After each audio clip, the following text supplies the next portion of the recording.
Hello and welcome to Physica. आज हम और बाकी ग्राफ्स के बारे में, फंक्शंस के बारे में देखेंगे। तो पहला ही फंक्शन जो हमारा रह गया है वो है लॉगरिथमिक फंक्शन।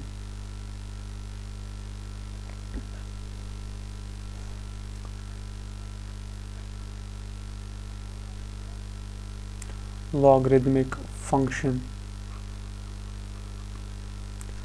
अब logarithmic function y equals log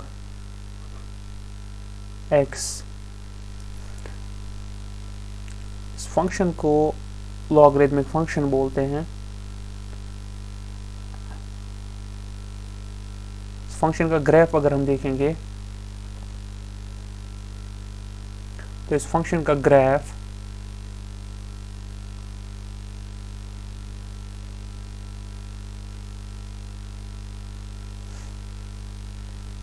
ऐसे आता है, और ये जो पॉइंट यहाँ पे, जिस पॉइंट पे ग्राफ ने एक्स एक्सिस को टच किया, ये पॉइंट जो है यहाँ पर x का वैल्यू 1 है। यहाँ पर x का वैल्यू 1 है इस ग्राफ में, और y का वैल्यू 0। अब यहाँ पर x एक्सिस है, यहाँ पर y एक्सिस है। तो यहाँ पर हम देख सकते हैं कि x एक्सिस पे जो है ये 0 वैल्यू, जब x का वैल्यू 0 हमने डाला, सॉरी x का वैल्यू जब हमने 1 डाला यहाँ पे, तो y का वैल्यू जो है पूरा 0 है वहाँ पे। क्यों? क्योंकि हमें पता ही है कि जब भी log ऑफ 1 हम लिखेंगे कैलकुलेटर पे तो आंसर 0 आएगा। दैट मीन्स x के 1 वैल्यू पे जो है y ऊपर होगा ही नहीं, बिल्कुल x एक्सिस पे ही होगा, तो वो 0 आ जाएगा। इसी तरह अगर हम x का वैल्यू जो है लेस देन 1 डालेंगे लेकिन ग्रेटर देन 0 डालेंगे। क्यों? क्योंकि जब आप कैलकुलेटर पे log 0 डालोगे तो आंसर जो है वो देगा ही नहीं, वहाँ पे वो मैथ एरर दिखाएगा, क्योंकि log ऑफ 0 इन्फिनिटी होता है और हमारे कैलकुलेटर्स जो होते हैं वो इन्फिनिटी लेते नहीं, इन्फिनिटी वाला वैल्यू वो इसको एरर दिखाते हैं। तो x जो है, log फंक्शन जो है, ये डिफाइन होती है, ये वैल्यू देती है x डालने पर, ये वैल्यू देती है जब x का वैल्यू 0 से बड़ा होगा, और 0 से 1 तक, यानी कि 0 से 1 के दरमियान जो ये वैल्यू देगा वो ये नेगेटिव देगा। वो हम यहाँ से देख सकते हैं कि 0, यहाँ पर x का वैल्यू 0 है, यहाँ पर 1 है, यहाँ पर x का वैल्यू 0 है, तो 1 और 0 के दरमियान ग्राफ नीचे जा रहा है, तो y का वैल्यू जो है नेगेटिव साइड का आएगा। तो जब हम 0 से 1 डालेंगे यहाँ पे तो वैल्यू जो है 0 नेगेटिव आएगा, और जब हम यहाँ पर log का वैल्यू 1 डालेंगे तो एग्जैक्टली y का वैल्यू 0 आ जाएगा, और जब हम 1 से ज़्यादा डालेंगे यहाँ पे तो log का वैल्यू पॉजिटिव वैल्यूज़ देगा। तो ये तो थी log फंक्शन। अगर हम इस log फंक्शन को अगर हम अब एप्लीकेशन में देखेंगे, यहाँ पे log फंक्शन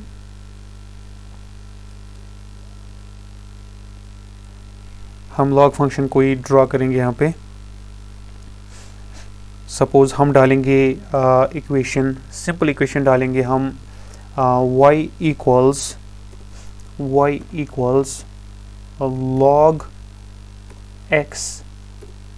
जब हम y इक्वल्स log x डालेंगे और ये फंक्शन देखेंगे तो हम देख सकते हैं कि y equals log x function जो है ये बिल्कुल इसी तरह जैसे मैंने दिखाया, y equals log x।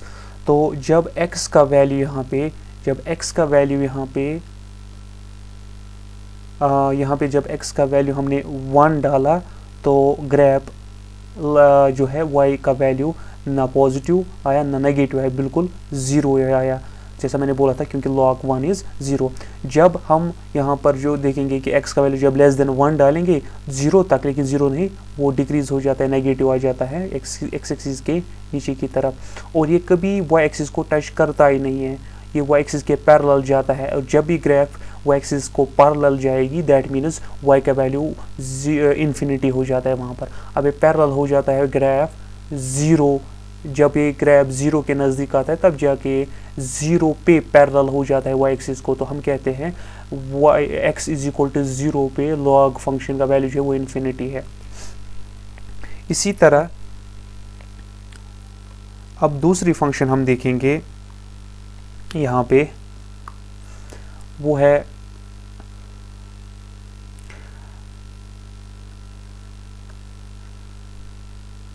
Rectangular hyperbola. Rectangular hyperbolic function, और ऐसी फंक्शन जो होती है वो y इक्वल्स बोलो या f of x equals constant divided by x। तो जब y होगा कांस्टेंट डिवाइडेड बाय x, एक वेरिएबल होगा बराबर, एक वेरिएबल होगा इक्वल टू कोई कांस्टेंट नंबर होगा यहाँ पे कोई भी नंबर डिवाइडेड बाय दूसरा वेरिएबल, तो ऐसी फंक्शन को हम रेक्टेंगुलर हाइपरबोलिक फंक्शन बोलेंगे। और इस फंक्शन का जो ग्राफ है, रेक्टेंगुलर हाइपरबोला बोलते हैं इस ग्राफ को, ये graph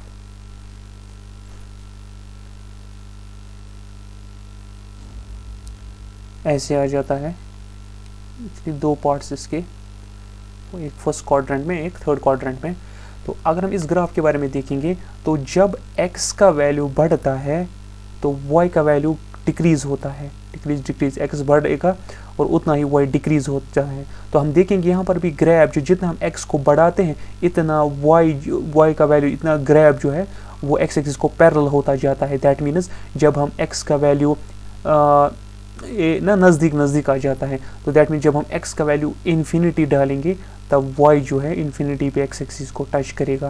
that means at x is equal to infinity y is equal to 0। जब हम हमें यहाँ पर c डिवाइड बाई x के जगह इन्फिनिटी डालेंगे तो हमें पता है anything divide by infinity is 0, यहाँ इसका वैल्यू 0 निकलेगा। इसी तरह हम उल्टा करेंगे, जब हम x का वैल्यू घटाएंगे तो y का वैल्यू ग्राफ बढ़ जाता है, ऊपर चला जाता है, y का वैल्यू बढ़ जाता है।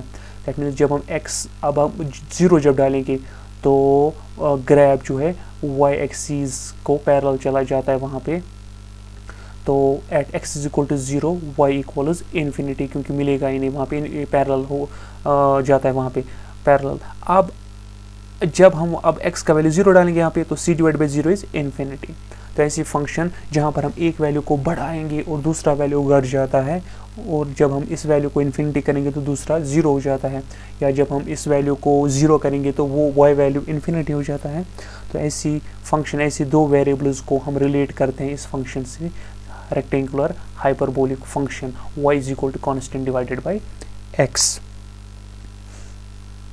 अगर हम इस फंक्शन को अब हम ग्राफ पर अगर हम देखेंगे इस फंक्शन को यहाँ पे, तो हम देख सकते हैं कि इस फंक्शन का वैल्यू हम डालेंगे कोई भी वैल्यू यहाँ पे, suppose y equals 1 divided by x। चलो कांस्टेंट का वैल्यू 1 डालेंगे हम, इसी फंक्शन को हम देखेंगे। अब हाँ, अब अगर हम यहाँ पर ये फंक्शन देखेंगे यहाँ पे जो इस कलर की यहाँ पे equation y equals 1 by x, तो हम देख सकते हैं कि इसके दो पार्ट्स आए, एक फर्स्ट क्वाड्रेंट में और दूसरा जो है थर्ड क्वाड्रेंट में। तो दोनों की इंटरप्रिटेशन सेम है कि जब भी x का वैल्यू बढ़ेगा यहाँ पे x एक्सिस की तरफ हम 5, 6, 7 आगे जाएंगे, y का वैल्यू घट जाता है 2, फिर 1, फिर डिक्रीज हो जाता है। तो इस तरह ये जो है इससे कभी नज़दीक होता जाएगा लेकिन मिलेगा ही नहीं कहीं पे, ये बहुत दूर जाके मिलेगा। तो इस बहुत दूर जाने वाले वैल्यू को जो हम इन्फिनिटी बोल देते हैं मैथमेटिक्स में। तो x जब इन्फिनिटी हो जाएगा तब जाके y जो है टच करेगा x एक्सिस को, 0 हो जाएगा। इसी तरह जब हम x का वैल्यू डिक्रीज करेंगे 5, 4, 3, 2, 1, तब ग्राफ जाके ऊपर हो जाता है और 0 पे एग्जैक्टली इन्फिनिटी हो जाता है, क्योंकि मिलता नहीं, बिल्कुल पैरेलल हो जाता है। इसी तरह ये तो थे कुछ इंपॉर्टेंट ग्राफ्स। अब इक्वेशन ऑफ सर्कल जो इंपॉर्टेंट है फिजिक्स पॉइंट ऑफ व्यू से, वो हम देखेंगे। एक सर्कल जिसका सेंटर ओरिजिन पर हम रखेंगे, एक सर्कल जिसका सेंटर ओरिजिन पे है, ऐसी सर्कल की इक्वेशन होती है x square plus y square is equal to radius square. जो भी सर्कल का रेडियस होगा तो x square plus y square will be equal to r square. For example अगर हमारे पास एक इक्वेशन होगी सामने, एक्स स्क्वायर फिजिक्स में कोई भी हमने डेराइवेशन वगैरह कुछ की, हमने कुछ सॉल्व किया तो हमारी फाइनल इक्वेशन बनी x square plus y square, या कोई भी वैल्यू वेरिएबल हो सकते हैं यहाँ पर, suppose temperature square plus pressure square और कुछ भी कोई भी वेरिएबल होगा, तो ये बराबर निकला सपोज 9। तो हम वहाँ पर जो है इंटरप्रेट कर सकते हैं इक्वेशन को कि जो है ये एक वेरिएबल का स्क्वायर प्लस दूसरे वेरिएबल का स्क्वायर इज इक्वल टू 9 को हम लिख सकते हैं 3 square is equal to radius square. That means ये एक सर्कल की इक्वेशन बनाती है और उस सर्कल का जो रेडियस है वो 3 है। इसी तरह जरूरी नहीं यहाँ पर परफेक्ट स्क्वायर वाला नंबर आना चाहिए, तो ये हो सकता है इक्वल टू सपोज 7, तो उस केस में हम लिख सकते हैं x square plus y square equals to, यहाँ पर लेकिन स्क्वायर होना चाहिए किसी का, तो हम स्क्वायर रूट ऑफ 7 का स्क्वायर डालेंगे, तो दैट मीन्स उस सर्कल का जो रेडियस है वो स्क्वायर रूट ऑफ 7 यूनिट्स है।